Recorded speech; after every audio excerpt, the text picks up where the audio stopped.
38 साल पहले सिंगापुर में एक कत्ल होता है।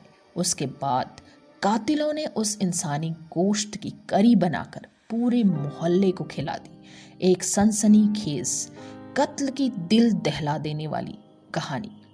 क्राइम की कहानी में आज एक ऐसे कत्ल का किस्सा है जिसके बारे में अनगिनत सच्चे झूठे किस्से सुने और सुनाए जा चुके हैं। ये कत्ल ऐसा किस्सा है जिसे देखकर और सुनकर यकीन करना मुश्किल हो जाता है कि आज भी ऐसे लोग हैं जो किसी इंसान के साथ ऐसा भी सलूक कर सकते हैं जिसके बारे में सुनकर भी रूह फना हो जाए। ये एक मर्डर का किस्सा है, लेकिन इतना परफेक्ट मर्डर जिसकी थ्योरी तो बहुत सुनी और सुनाई गई, लेकिन पुलिस को न तो कभी उसके सबूत मिले ना कोई चश्मदीद जिसने कत्ल को होते हुए खुद देखा हो। कत्ल का ये किस्सा सिंगापुर का है। करीब 38 साल पहले ये कहानी वजूद में आई। सिंगापुर में एक परिवार था जिसका मुखिया था अयाकन्नो मरिया मुथु। साल 1983 में अयाकन्नो की उम्र करीब 34 साल थी। अयाकन्नो और उसकी पत्नी नगराता वैली रमैया और उनके 3 बच्चे, पूरा परिवार हंसी खुशी सिंगापुर में रहता था। अयाकन्नो चर्च में केयरटेकर की नौकरी करता था और उसी की तनख्वाह से ही घर का गुजर बसर हो जाता था। 18 दिसंबर 1983 को नगराता सिंगापुर के चेंगी मैरिन माउंटेन रोड के पुलिस स्टेशन पर पहुंचती है और पुलिस से अपने पति अयाकन्नो के गुमशुदा होने की रिपोर्ट दर्ज करवाती है। पुलिस में लिखी शिकायत के मुताबिक अयाकन्नो पिछले 6 रोज से लापता है। हालांकि पुलिस चौंकती है कि जो शख्स 6 दिन से लापता है उसके बारे में अब रिपोर्ट क्यों लिखवाई जा रही है, मगर नगराता पुलिस को बताती है कई बार वो 1-2 दिन के लिए चले जाते हैं, मगर इस बार जब 6 दिन के इंतज़ार के बाद भी वो नहीं लौटे तो मुझे फिक्र हुई, लिहाजा उनकी गुमशुदगी की रिपोर्ट लिखवाना चाहती हूँ। पुलिस नगराता की रिपोर्ट लिखती है। नगराता पुलिस को बताती है कि अयाकन्नो उससे कैसीनो में जाकर जुआ खेलने की बात कहकर घर से गया था। पुलिस कैसीनो में जाकर जुआ खेलने की बात सुनकर बुरी तरह चौंकती है, क्योंकि सिंगापुर में आम तौर पर जुआ खेलने का शौक अमीर लोगों को ही होता है, क्योंकि मामूली हैसियत के आदमी का जुआ खेलना करीब करीब नामुमकिन जैसा लगता है। असल में इसमें बहुत पैसा लगता है और अयाकन्नो की पत्नी ने पुलिस को जो बताया उसके मुताबिक उनकी हैसियत ऐसी नहीं थी कि वो जुआ जैसी लत को बर्दाश्त कर सके। पुलिस ने तब जांच शुरू की। पूछताछ करने के बाद अपने मुखबिरों के नेटवर्क को एक्टिव कर दिया। तमाम खबरियों को अयाकन्नो की तस्वीर देकर उसका पता लगाने के लिए सभी दिशाओं में रवाना कर दिया।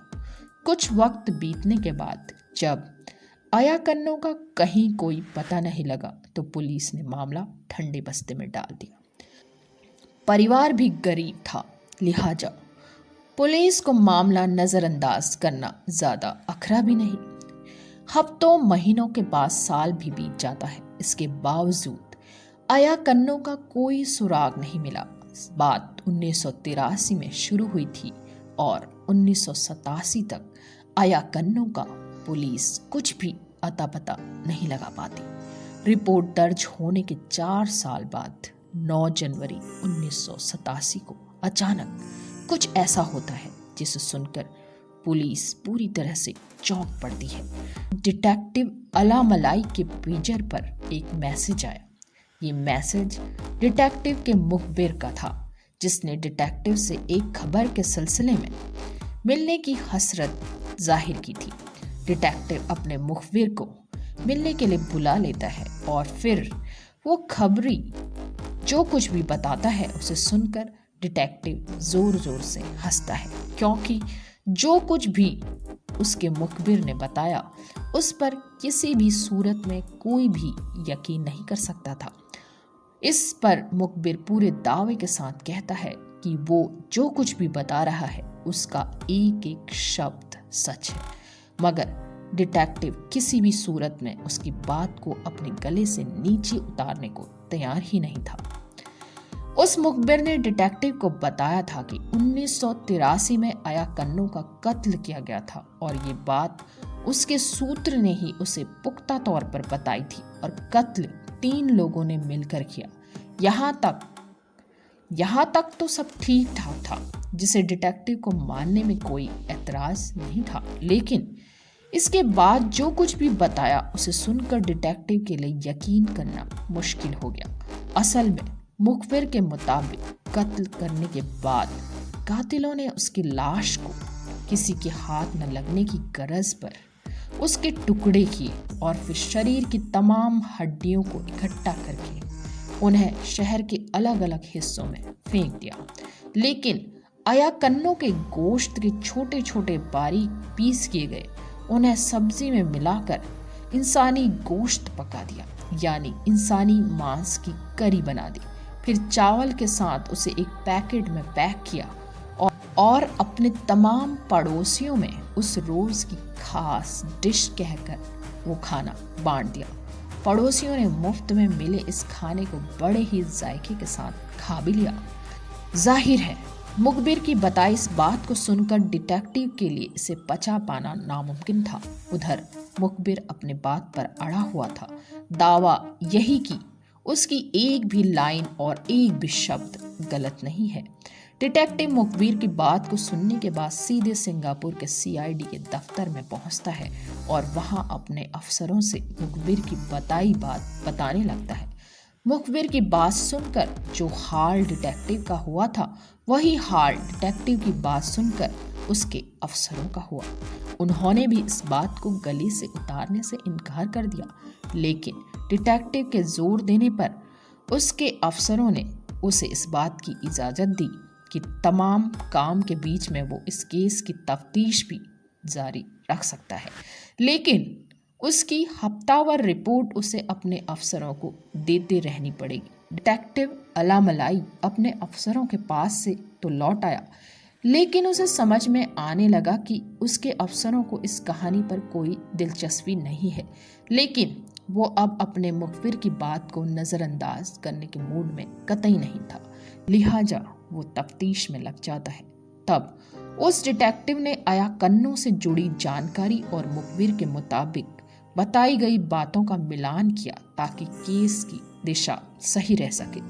डिटेक्टिव ने सबसे पहला काम ये किया कि उसने 1983 दिसंबर में गायब हुए लोगों की रिपोर्ट सिंगापुर के अलग अलग थानों से तलब की।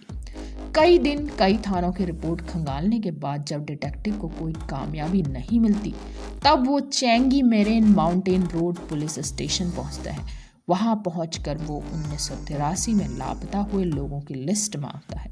डिटेक्टिव को इस थाने में कामयाबी मिलती है और उसे वो रिपोर्ट मिल जाती है जो नगराता ने 18 दिसंबर 1983 को लिखवाई थी, जिसमें उसने अपने शौहर की गुमशुदगी की रिपोर्ट लिखवाई थी। डिटेक्टिव इन तमाम जानकारियों को सामने देखकर चौंक पड़ता है, क्योंकि उसे अब लगने लगता है कि उसके मुखबिर ने जो कुछ भी बताया था वो शायद सही है। अब डिटेक्टिव एक बार फिर अपने अफसरों के पास पहुंचा और उन्हें अब तक की तफ्तीश की रिपोर्ट तो दी, साथ ही कामयाबी का पूरा किस्सा भी बता दिया। तब सीआईडी के अफसर उसे आगे की तफ्तीश के लिए हरी झंडी दे देते हैं। अब तक डिटेक्टिव को इस केस में दिलचस्पी पैदा हो गई थी। उसने सारा सच जानने के लिए अपनी तफ्तीश की रफ्तार तेज की। अगले 2-3 महीनों के दौरान वो डिटेक्टिव इस केस से ताल्लुक रखने वाले करीब 30 लोगों से पूछताछ करता है, जिसमें खुद आया कन्नू की बीवी नगराता भी शामिल थी। सभी से पूछताछ करने के बाद वो डिटेक्टिव अब एक बार फिर अपने अफसरों के पास पहुंचा और उन्हें बताया कि इस केस के सिलसिले में उसे कुछ लोगों पर शक है, लिहाजा पूछताछ के लिए उन्हें पकड़ा जा सकता है। डिटेक्टिव के मुताबिक शक के दायरे में खुद आया कन्नू की बीवी नगराता भी और साथ में है उसके 3 भाई और इसके अलावा 2 ऐसे लोग जिनका उनके परिवार से कोई लेना देना नहीं था। डिटेक्टिव अपने अफसर को अपनी तैयार की गई थ्योरी को कुछ इस तरह से बताता है कि क्यों उसे अयाकन्नो की पत्नी पर शक है। डिटेक्टिव के मुताबिक अयाकन्नो की पत्नी की कई बातें शक पैदा करने की वजह देती हैं, खास तौर पर उसके लापता होने के बाद 6 दिन के बाद रिपोर्ट लिखाना या फिर अयाकन्नो को जुआ खेलने के लिए जाने की बात कहना पूरी तरह से सच नहीं है। लेकिन एक सबसे अहम वजह जो सामने आई वो ये थी कि जिस कंपनी के जरिए अयाकन्नो चर्च में केयरटेकर की नौकरी कर रहा था, उस कंपनी के मैनेजर ने बताया था अयाकन्नो ने परिवार की वजह से 22 और 23 दिसंबर को छुट्टी मांगी थी, जो मंजूर भी हो गई थी। लिहाजा जिसकी छुट्टी पहले से ही मंजूर हो वो शख्स किसी भी सूरत में पहली छुट्टी नहीं लेगा। इसके बाद डिटेक्टिव अपने अफसर को बताता है कि उसके मांस को करी में पकाया गया था। ऐसे में ये काम किसी न किसी तरह के पेशेवर कत्लगाह में काम करने वाले कसाई का हो सकता है, जिसके पास अच्छे हथियार होते हैं। ऐसे में ये पता लगाना ज़रूरी है ऐसी कौन सी जगह हो सकती है जहां इंसानी मांस को आसानी से काटकर उससे जुड़े सबूतों को मिटाया भी जा सकता है। अपनी जांच रिपोर्ट का हवाला देते हुए डिटेक्टिव कहता है कि नगराता के 3 भाई हैं। इसके अलावा ये भी पता चला कि अयाकन्नो कभी कभी शराब पीता था और अक्सर अपनी पत्नी से झगड़ा करके उसकी पिटाई भी कर देता था। पड़ोसियों ने इस बात की तस्दीक भी की थी। अब ऐसे में सवाल यही खड़ा होता है, क्या बीवी के साथ मारपीट करने की वजह से ही अयाकन्नो को मौत के घाट उतार दिया गया? सीआईडी अफसरों को डिटेक्टिव की कहानी और थ्योरी सुनकर उसमें दम नजर आने लगता है। फिर ये तय हुआ कि जितने भी संदिग्ध हैं सभी के घरों में अलग अलग छापा मारकर वहां तलाशी ली जाए और कत्ल से जुड़े सुरागों की तलाश की जाए। हालांकि सीआईडी ये भी समझ चुके थे कि वाकये को एक अच्छा खासा लंबा वक्त गुजर चुका है। ऐसे में किसी सुराग का मिलना करीब करीब नामुमकिन है। अपने अफसरों से हरी झंडी मिलने के बाद डिटेक्टिव सिंगापुर में मार्च के महीने में 5 अलग अलग जगहों पर छापा मारती है। अयाकन्नो का घर, अयाकन्नो की पत्नी के 3 भाइयों का घर और नगराता की मां का घर और चर्च के सामने मौजूद एक मटन शॉप का ठिकाना। इन जगहों पर छापा मारने के बाद सीआईडी की टीम 8 लोगों को हिरासत में ले लेती है। अयाकन्नो की पत्नी नगराता, नगराता के 3 भाई, उनकी पत्नियां और नगराता की मां।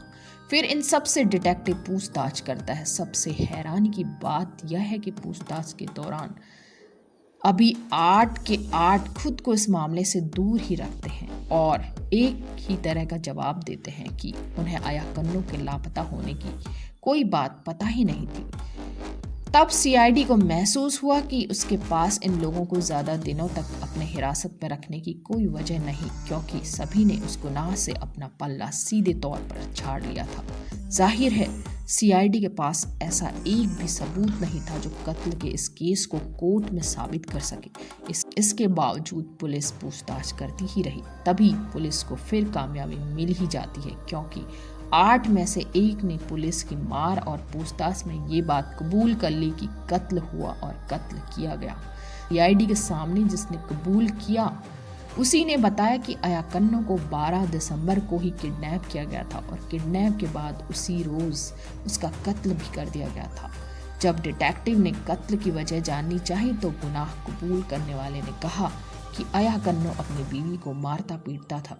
ये बात नगराता ने अपने 3 भाइयों को बता रखी थी और वो भी अक्सर अयाकन्नो पर गुस्सा करते ही रहते थे और उसी वजह से बदला लेने की गरज से 12 दिसंबर को उसे अगवा कर लिया गया और फिर उसका कत्ल कर और वो कत्ल की पूरी कहानी बताता है। और कत्ल के बाद जब लाश को ठिकाने लगाने का मसला खड़ा हुआ तो यहाँ मटन शॉप का रोल शुरू होता है। असल में 3 ही भाई मटन शॉप से मीट काटने वाले बड़े चाकू लेकर आते हैं और फिर बड़ी तसल्ली से उसकी लाश के टुकड़े टुकड़े करते हैं। शरीर की हड्डियों को एक जगह इकट्ठा करके उन्हें अलग अलग पॉलीथीन की थैलियों में फेंक कर शहर के अलग अलग हिस्सों में फिकवा देते हैं। इसके बाद उसके गोश्त के बहुत बारीक टुकड़े किए जाते हैं। फिर उसे बड़ी सी कढ़ाई में सब्जी के साथ मिलाकर पका देते हैं। फिर चावल पकाकर खाने के छोटे छोटे पैकेट बनाए गए और करी और चावल को उसमें पैक करके सारे पड़ोसियों को दावत कर दी।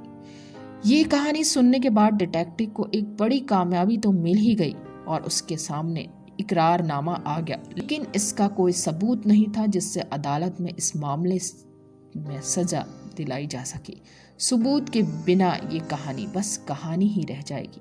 इस बयान के आधार पर पुलिस अगले 4-5 महीनों तक तफ्तीश करती रही और 6 जून 1987 को इन सभी आरोपियों को अदालत में पहली बार पेश किया गया। पुलिस ने अपनी चार्जशीट में नगराता के तीनों भाइयों को मुख्य कातिल ठहराया, जबकि बाकी लोगों को सबूत मिटाने का दोषी बताया गया।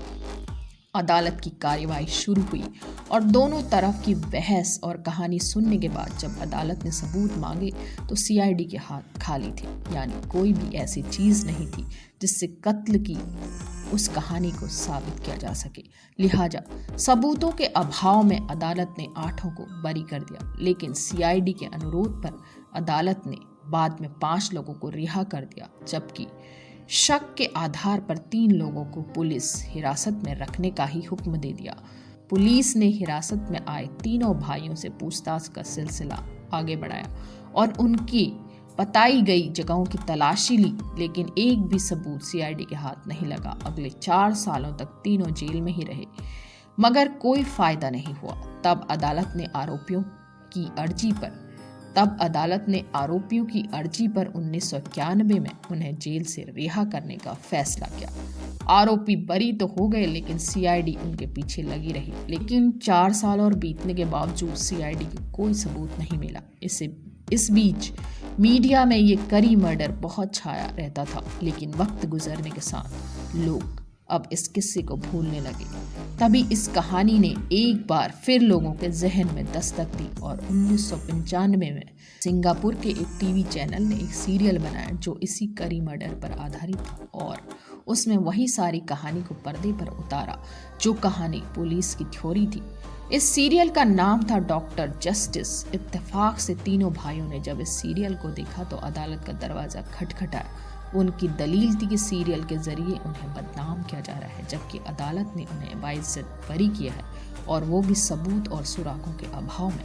लेकिन अदालत ने उनकी दलील को ये कहकर ठुकरा दिया कि सिंगापुर के टीवी चैनल के हक में फैसला दिया कि जो सीरियल टीवी चैनल ने बनाया वो मीडिया में छपी रिपोर्ट पर आधारित है और चूंकि ये कहानी एक काल्पनिक कथा के डिस्क्लेमर के साथ प्रसारित हो रही है तो उनके खिलाफ कोई कार्यवाही करने का कोई सवाल पैदा नहीं होता। अब इस किस्से को 38 साल हो चुके हैं, यानी सिंगापुर पुलिस की ये थ्योरी तो सही है कि अयाकन्नो जिंदा तो नहीं, वरना कभी न कभी तो लौट के दिखता जरूर।